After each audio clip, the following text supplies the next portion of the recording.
The live TV, सच सबसे आगे। शोभा यात्रा के नाम पर उत्पात मचाने वालों की शोभा यात्रा में जब एक भैंसे ने जमकर उत्पात मचाया तो अफरा तफरी फैल गई थी। इधर उधर अपनी जान बचाकर भाग रहे थे। ये वो तमाम लोग हैं जो लगातार शोभा यात्रा के नाम पर माहौल बिगाड़ने की कोशिश करते हैं, लेकिन जब इन्हीं के कार्यक्रम के दौरान एक भैंसे ने जमकर उत्पात काटा है तो कई लोगों के घायल होने की सूचना है। खबर शामली से है। नमस्कार, मैं हूं प्रज्वल गौतम और आप देख रहे हैं द लाइव टीवी। आपने तो देखा ही होगा शोभा यात्रा को किस तरह से बदनाम करने की कोशिश लगातार इन लोगों की तरफ से की जा रही थी। शोभा यात्रा मतलब भगवान की आराधना का दिन जो सड़कों से होती हुई गुजरती है, तो जहां जहां से गुजरती है वहां शांति और सौहार्द की भावना को प्रकट करती है। लेकिन इन दिनों शोभा यात्रा को किस तरीके से धार्मिक रूप से प्रस्तुत किया गया और उत्पात और उपद्रव किया गया था। चाहे वो खरगोन में चले जाइए, चाहे आप करौली चले जाइए आप गुजरात के हिम्मतनगर, या फिर आ जाइए वडोदरा से होते हुए दिल्ली के जहांगीरपुरी में। शोभा यात्रा चाहे वो रामनवमी के मौके पर निकली हो या हनुमान जयंती के मौके पर निकली हो, किस तरह से उत्पात और उपद्रव किया गया था और कार्रवाई के नाम पर क्या कुछ हुआ, अब ये बताने की जरूरत भर बची नहीं है। लेकिन ऐसी ही एक शोभा यात्रा दोस्तों निकाली जा रही थी शामली के अंदर, उत्तर प्रदेश के शामली में निकाली जा रही थी।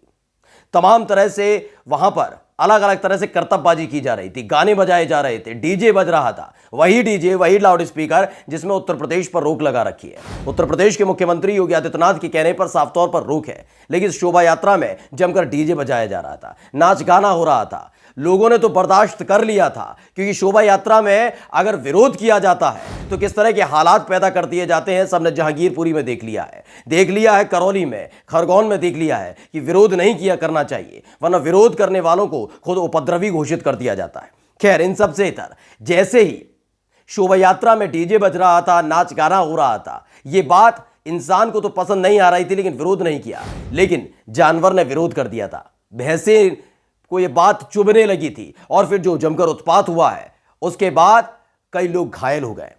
सबसे पहले आज तक की हम आपको खबर पढ़ के बता देते हैं। उसमें लिखा है डीजे के गानों में भड़का भैंसा, शोभा यात्रा में जमकर मचाया उत्पात, एक की मौत। उत्तर प्रदेश की शामली में बालाजी शोभा यात्रा के दौरान हादसा हो गया। इस हादसे में 6 से ज्यादा लोग घायल हो गए और 4 गंभीर रूप से घायल हो गए। इलाज के दौरान एक शख्स की मौत भी हो गई। खबर यह निकलकर सामने आ रही है।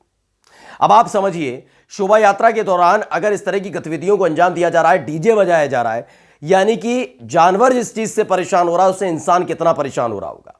लेकिन इनको फर्क नहीं पड़ता, क्योंकि बात शोभा यात्रा की है।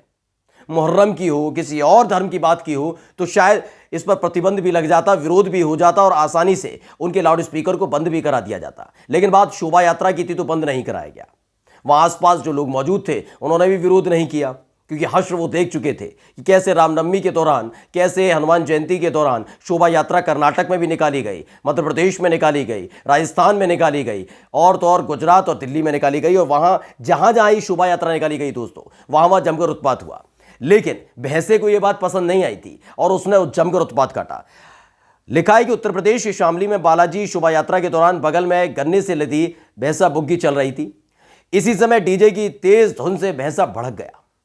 क्या था, बुग्गी से निकलकर भैंसा श्रद्धालुओं की भीड़ में घुस गया और बच्चों महिलाओं को कुचलना शुरू कर दिया। बहुत विभत्स घटना है ये इसलिए बेहद महत्वपूर्ण हो जाती है क्योंकि जब भी आप इस तरीके की कोई भी गतिविधि करते हैं उसके लिए बहुत सारी सतर्कता बरतना जरूरी हो जाता है।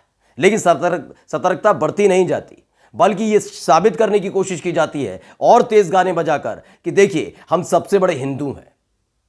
आगे क्या हुआ, इस हादसे में 6 से ज्यादा लोग घायल हो गए हैं। इनमें 4 की हालत गंभीर बताई जा रही है। सभी को इलाज के लिए जिला अस्पताल में भर्ती करा दिया गया है। इलाज के दौरान एक शख्स की मौत भी हो गई। सोचिए कितनी विभत्स घटना है, लेकिन इससे भी सीख नहीं लेंगे।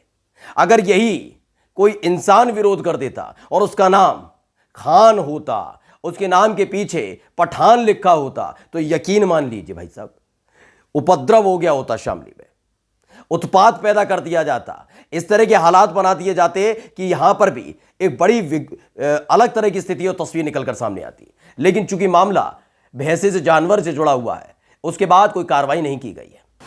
जबकि अब तक तो अगर किसी इंसान ने, और मैंने जैसे बताया कि मुसलमानों ने अगर इसका विरोध किया होता कि गाने की आवाज़ थोड़ी कम कर लीजिए, कानून अब कहता है उत्तर प्रदेश का कि लाउड स्पीकर और डीजे ऐसे नहीं बजा सकते, परमिशन की जरूरत होती, तमाम चीज़ें की बात कही जाती, तो यकीन मानिए विरोध भी होता, उत्पात भी होता और उसके बाद उपद्रवी किन्हें घोषित किया जाता, यह बताने की जरूरत अब भर बची नहीं है। आगे लिखा है, दरअसल शामली में बालाजी शोभा यात्रा का आयोजन 18 साल से किया जा रहा है। अच्छी बात है, करना भी चाहिए। बालाजी की शोभा यात्रा नगर के मुख्य मार्गों से निकलती हुई नगर के चारों तरफ ले जाने की योजना थी। इसी दौरान म्यूजिक की तेज आवाज से बुग्गी का भैंसा भड़क गया और बच्चों और महिलाओं को कुचलने लगा। घायलों में बच्चे, महिला समेत कई लोग घायल हुए हैं। सभी को स्थानीय लोगों की मदद से पुलिस ने सिटी हॉस्पिटल में भर्ती कराया है। और आपको थोड़ा हम दिखाते हैं कि किस तरह से तफ्तीश करने पहुंची थी पुलिस, कैसे चहलकदमी देखने को मिली, किस तरीके से वहां माहौल बना हुआ था। पहले इस वीडियो को देख लीजिए।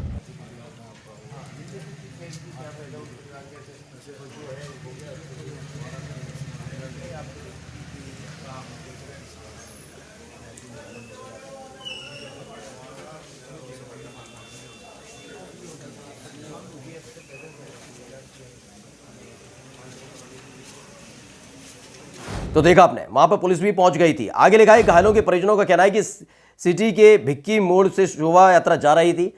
अचानक डीजे की आवाज पर बिदकने के बाद भैंसा पीछे से आया और बच्चों, महिलाओं को कुचलने लगा। इस मामले में शामली के सरकारी हॉस्पिटल के डॉक्टर का कहना है, हॉस्पिटल में 7 लोगों को भर्ती कराया गया है। इनमें से 1 की मौत हो गई और 4 की हालत गंभीर बताई जा रही है। यही तो मुद्दा था, यही था डीजे का मुद्दा, जिसको लाउड स्पीकर से जोड़ने के बाद लाउड स्पीकर पर पाबंदी लगा दी गई।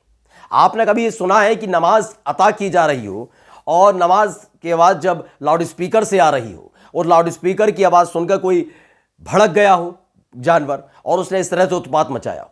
ये इसलिए होता है क्योंकि उसकी आवाज़ को संतुलित करके रखा जाता है। लेकिन डीजे की आवाज़ जब तेज़ आवाज़ बजती है और पूरे अलग अलग शहरों से होती हुई गुजरती है, जिसमें स्थानीय लोग भी शामिल होते हैं, उस दौरान नाच गाना भी होता है। और केवल बात डीजे की नहीं होती, बात हुड़दंग की भी होती है। इसी हुड़दंग का तो विरोध अलग अलग जगह हो रहा था। करौली में किसका विरोध हुआ था? करौली में इसी का विरोध किया जा रहा था कि जो बयानबाजी कर रहे हो, हुड़दंग मचा रहे हो, दूसरे धर्म पे आपत्ति जता रहे हो, ये गलत है। लेकिन क्या हुआ आखिरकार? उपद्रवी कौन घोषित हुआ? विरोध करने वाले। क्यों विरोध किया गया? ये विरोध क्यों किया गया? देश भाई हिंदुओं का है, ये मुसलमानों का देश नहीं है। ये घोषित किया जा चुका है। इस दौर के अंदर कह दिया गया है कि चुप्पी मारकर बैठे रहिए, हम आपको गालियां भी देंगे, हम आपको उपद्रवी भी बताएंगे, आतंकी बताएंगे, आपकी मस्जिद पर चढ़कर हम भगवा भी लहराएंगे। ये हमारा अधिकार बन चुका है इस दौर में। वैसे नहीं है, संवैधानिक तौर पर नहीं है, लेकिन इस दौर में बन चुका है। और इसी आधार पर जब जब विरोध दर्ज कराया गया, तब तब उपद्रव भी हुआ और उपद्रवी घोषित कर दिया गया मुस्लिम समुदाय को। जमकर आगजनी भी हुई, तोड़फोड़ भी की जाती है, तमाम चीजें होती हैं, मीडिया भी जुड़ जाता है। लेकिन इस खबर को देखने के बाद आप अंदाजा लगा सकते हैं कि जो आवाज जानवर को पसंद नहीं आ रही, जो हुड़दंग जानवर को पसंद नहीं आ रहा, वो इंसानों को किस हद तक पसंद आएगा। शामली में जो कुछ हुआ, शायद उससे सबक लिया जाए। शोभा यात्रा के नाम पर इस हुड़दंग को बंद किया जाए, इस डीजे की आवाज को थोड़ा कम किया जाए। जो लोग कल तक नमाज की आवाज से, अजान की आवाज से चिढ़ रहे थे, परेशान हो रहे थे, वो समझ सकते हैं कि शोभा यात्रा में क्या होता है। और ऐसा नहीं उन्हें नहीं मालूम, उन्हें मालूम है कि डीजे की धुन पर नाचते हुए कैसे हुड़दंग काटा जाता है। और परेशानी सबसे बड़ी उसी से थी। और विरोध जिसने किया, उसे अगर वो हिंदू होगा तो उसे राष्ट्र विरोधी घोषित कर दिया जाएगा, धर्म विरोधी घोषित कर दिया जाएगा। और जो मुसलमान होगा वो तो वैसे भी इस देश में उपद्रवी और आतंकी घोषित किया ही जा रहा है। नमस्कार। द लाइव टीवी, सच सबसे आगे।